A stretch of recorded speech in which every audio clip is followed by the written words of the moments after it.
अंतिम प्रश्न जो मैं हमेशा अपने आप से पूछता हूं वह यह है, प्रभु, यीशु मसीह में विश्वास करने वाले लोग अंधेरे की ताकतों से इतनी मार क्यों सह रहे हैं? ऐसा नहीं होना चाहिए। दुनिया भर में अपनी यात्राओं के दौरान मैंने कुछ ऐसा देखा है जो मुझे परेशान करता है और मेरे दिल को दुखी करता है। मैं बार बार चर्च को इस अंधेरी हालत में देखता हूं। जब यीशु मसीह ने क्रूस पर कहा, यह पूरा हो गया, तो उसने हमें विजय दी। देखें यूहन्ना 19:30। लेकिन मैं जो देख रहा हूं वह एक चर्च है जो युद्ध के मैदान में खून से लटपट पड़ा हुआ है। प्रेरितों के काम की पुस्तक में प्रारंभिक चर्च आध्यात्मिक रूप से प्रतिष्ठित होने वाली शक्ति थी। चर्च का सम्मान किया जाता था और उसे उच्च सम्मान दिया जाता था। प्रेरितों का नाम सुनकर नरक कांप उठा।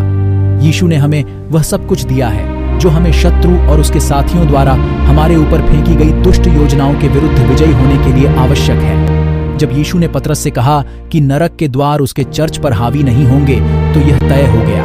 देखें मैथ्यू 16:18। हम और बड़े पैमाने पर चर्च इस आह्वान से क्यों डर गए और इसके बजाय राजनीतिक और आध्यात्मिक रूप से सही होने की कोशिश क्यों की? क्या ऐसा हो सकता है कि हम धर्मशास्त्र के अध्ययन पर बहुत अधिक ध्यान दे रहे हैं या आध्यात्मिकता पर बहुत अधिक ध्यान केंद्रित कर रहे हैं, फिर भी उस शक्ति से इनकार कर रहे हैं जो हम यीशु में रखते हैं? प्रेरित पौलुस ने अपने आध्यात्मिक पुत्र तीमुथियुस को ऐसे लोगों के बारे में लिखा जो भक्ति का एक रूप है लेकिन उसकी शक्ति को नकारते हैं, उसे चेतावनी देते हुए ऐसे दूर जाने से। 2 तीमुथियुस 3:5। वह हम में से कई लोगों के बारे में लिख रहे होंगे। हम यीशु में मौजूद शक्ति को क्यों नकारते हैं? हम शैतान के बारे में बात करने या उसे बेनकाब करने या यहाँ तक कि आध्यात्मिक युद्ध के बारे में बात करने से इतना डरते क्यों हैं?